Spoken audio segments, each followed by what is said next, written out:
All right, we're gonna do the first video on this, and this is one that this drives me nuts in a way that I can't even understand. And it's like the people that the guys that engage in this, they're not dumb people. They're smart guys, but they're just hooked on this. So I'm gonna get into it. Okay, there is no such thing as overlanding when things go bad. Let me explain what I'm talking about. Let's say you got your truck, you got a Tacoma, you got a Tundra, whatever, F-150. I wouldn't even go in Central Park with those types of trucks, the new ones. Okay, let's say you got those things, you got to lift up, you got the beefy wheels, you got the B-lock, you got the whole thing going on, you got all the lights and all that stuff. Fucking thing is gonna get you like 18 miles per gallon. So at a certain point, you're gonna go off grid, you're gonna have to come back to the highway, and you're gonna have to deal with the interesting cast of characters at the gas station. There's just no way around it.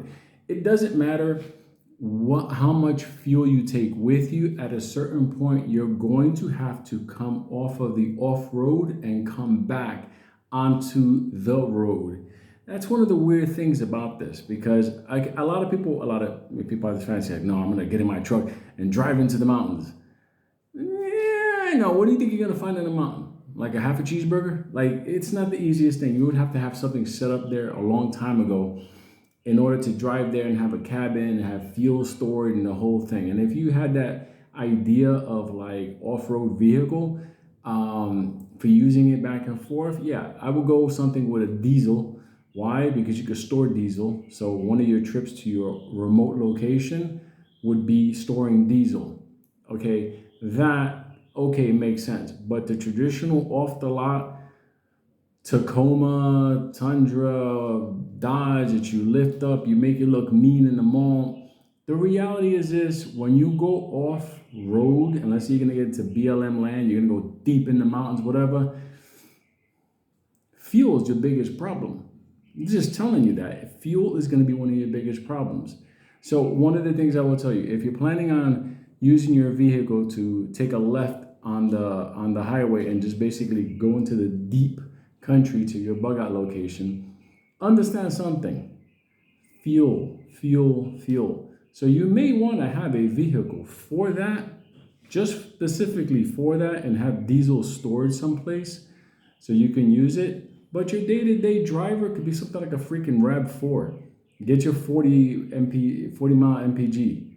That's more realistic, because believe it or not, when the nonsense goes down, you could anticipate being stuck in traffic with your monster vehicle loaded to the gills, and everybody's going to be looking at that vehicle. So, one thing I can tell you, and there's a couple of example of this. Jesus, what I gotta call?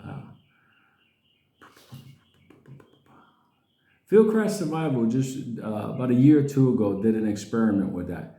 How long could Mike stay off the road overlanding to get to an end destination? And even he came to you're talking about a former CAG guy.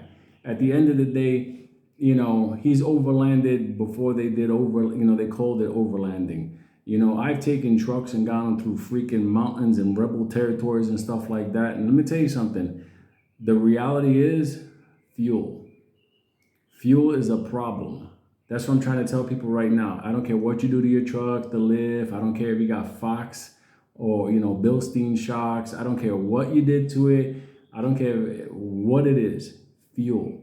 So when you're taking a look at a vehicle and you're like, yeah, that's gonna be my off-road vehicle. Let me tell you something. The reality is, you better start thinking about caching fuel. That's why for off-road vehicles, I much prefer something with the diesel, because diesel, who's ever gonna think about going to an abandoned schoolyard where there's school buses that run on diesel and siphoning out of gas there? Nobody. So you got fuel. City vehicles have diesel. So if nobody's gonna look at that stuff, you come over, oh yeah, I got a couple of miles more, that kind of stuff.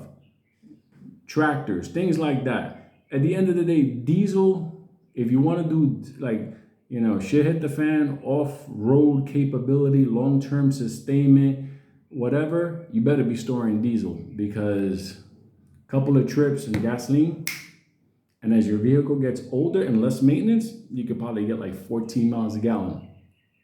That ain't gonna do no good. So there's your busting the overlanding myth. There you go.